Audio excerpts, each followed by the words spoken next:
guys, and welcome back to the channel. My name is Zach, and today we're going to be talking about Topps Project 2020 Beanie Babies. I'm just kidding. We're not talking about Beanie Babies, we're talking about Beanie Babies 2.0, also known as Topps Project 2020. So today's episode, we're going to be trying a slightly different format. I wrote down everything that I wanted to say, and I'm going to be sort of reading off of that and going off of some points. I just want to be sure that I'm getting every single thing out to you guys, all my thoughts, everything that I'm seeing with this. So if you see me looking off to the side, that's why. We're gonna sort of make it like a podcast type of style. So if you guys have been hitting F5 like me every couple of hours, you'll have noticed that the prices on basically every single card have just been going nuts.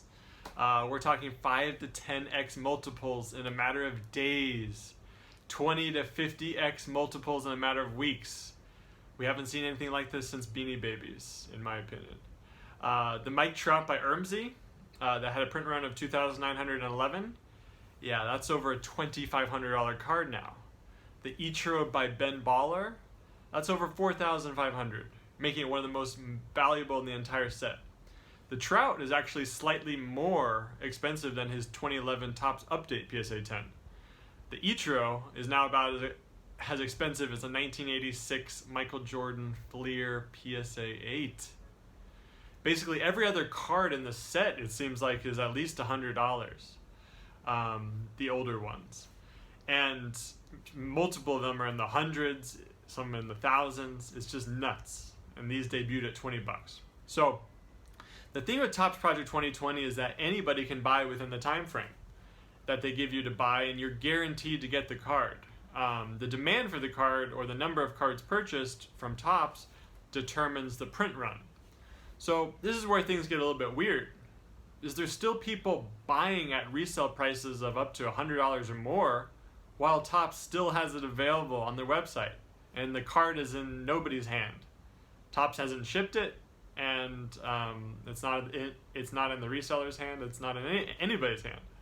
So why are people still buying from resellers and not from Topps directly? I think that's a really good question. Part of the reason could be that people don't know that they can just buy it directly from Topps. This might make sense because there are a ton of flippers crossing over from other flipping markets, and maybe they are just not really doing their research. Flippers seem to be buying from other flippers who are then buying from other flippers. And it's creating this upwards spiral, and it's sort of, in my opinion, what's skyrocketing prices. Because before the card is even sold out or in someone's hands, there's already a market developing for it. It's possible that it's all market manipulation too. So on paper, Topps Project 2020 is a flipper's dream. It has a cheap buy-in of $20, which can get even cheaper if purchased in bulk, or as low as $14.50 if buying 10 at a time. So one could either scalp and sell them for $17, $18, $19, like what we've been seeing on eBay, and they can just make it a volume game, guaranteeing themselves a couple dollars profit off of each sale, or they could sit back and just watch the market. Their lower than market price point of entry enabled them to do this because they were in the card for much less than the majority of people they were selling to. So that's where things get very, very interesting. This is where I think Topps actually went wrong. They're giving people discounts on the more that they buy. I know that they weren't intending on this really becoming an investment vehicle, but it really brought on flippers of different types, several different types of flippers. We have seen a lot of reports of sellers who, after a card has exploded in price, they're saying that, oh, I'm sorry, I oversold the card, and they're giving people refunds. It's pretty clear that they're just sitting on hundreds or thousands of these cards, which are now worth tens of thousands or even hundreds of thousands of dollars. And they don't give a rat's ass about a couple of negative feedbacks on their account. Heck, screw eBay altogether, they're saying, because they just made a life-changing amount of money. All because they were in control of the product and could sit back and watch the market and see where it went. There is very little risk of them ever losing money on this, since their buy-in price was so low, below the market, of the majority of people. So this is definitely one of the biggest issues you'll find with Topps Project 2020 if you're buying. I would advise you to just buy directly from Topps when it is still on the website and do not go through resellers. Not all resellers are doing this on eBay. There's plenty of them that are still honoring the commitment to sell, and they are shipping the card. But there's definitely a handful of sellers out there that are not shipping. I think perhaps one of the biggest unknowns with Topps Project 2020 is who the influx of buyers are outside of the flippers. What are their demographics? Are they new to the hobby? Are they artists? Are they coming over just because they really like the collaboration with the artist and the card? But it seems like the majority of people are in this for investment and flipping. The collectors are not buying up 10, 20 of them if they really like. I think most people are just buying maybe one or two, to give to a friend or something. So I think this is one of the most essential things that still remains is the demographics of who's the buyer. So where does the market stand now? Well, some people out there are sitting on massive unrealized gains. I've read about a guy in Blowout. He's sitting on $1.2 million stash of Topps Project 2020. He hasn't revealed what his buy-in on that, but I can tell you it's nowhere near $1.2 million. So he's sitting on a retirement. So lots of people, they bought in for $20 or less, and now they're seeing these ridiculous numbers and thinking, hey, so I can cash out right now and make 10, 20, 50, 100K, all for clicking a button, and I don't even have the cards in my hand? It's sort of madness.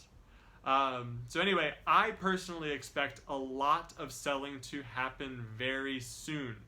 I think that will happen. Prices have gone up so much that people would sort of be crazy not to sell, especially with some of these print runs, once they realize that they're not actually very rare, or the demand is actually not there when all is said and done. So the problem is that there are just so many of them out there. Print runs have been exploding with every new release. I personally think these things are not rare by any means when you really think about it. Very few people even have them on hand, which means that there are more on eBay at any given time than usual, because people are just creating a listing and saying, I have this item to sell, even though they don't have it on hand yet. So at this point, I think people are just simply trading a contract, the right to own a card that is in very high supply, right at a time when people are all looking to cash out at probably the same time. We know that what goes up really fast can come down equally as fast, especially when it's mainly flippers and investors buying these in quantity. But who are going to be the collectors buying them? That's another big question. The ones that really wanted the card probably have already bought one themselves on Topps because they did their research. They're collectors and they did their research. Obviously, there's lots of people that didn't know about it and they hear about it later. And they're buying at resale, but I do not think that makes up the majority of people. So there are 20 artists doing 20 different cards for a total of 400 cards released over the course of the whole year. Let's assume an average print run of 10,000 for every card. Yes, I know lots of the earlier ones were 1,000, 2,000, very low, but lately there have been print runs of 65,000, 85,000. And I'm sure these will be topped as the release gets even more and more mainstream and more people hear about it. So even at a 10,000 card average print run times 400 cards over the course of the set, that's a potential 4 million cards produced when all is said and done. I actually think that's a pretty conservative measure. So if these had an average valuation at 100 per card, which is basically what we've been seeing right now, like everything is a 75, 80, 100, 200, 300, 400. That's actually a pretty conservative average valuation as well, because there's lots of these $1,000 cards that are propping up a lot of the market. So when you think about it like that, $100 times 4 million cards, that's a $400 million market valuation of just one set in one sport. I want to put that into perspective. As of the 2018 sports card and memorabilia market estimation, the latest estimation was $5.4 billion. I know that a lot of money's come in since then in the past 2 years, but let's just take that as an example. That would put this release of Topps Project 2020 at almost 10% of the entire sports card and memorabilia market. Does that sound sustainable to you? It definitely does not to me. So ultimately, it takes a buyer and a seller to agree, and once the selling starts, the downside is really basically back to the buy-in. When you bought in at $20 and it's now $1,000, you will theoretically take a price above $20. You'd be happy with that. So sellers won't be as stubborn to get a certain price because they will all be trying to beat each other's price and marketing themselves as the best card for somebody to buy. So it's all on the way down. So you couple this with sports coming back soon in the next couple of weeks, and I predict that it's going to be a very volatile ride down.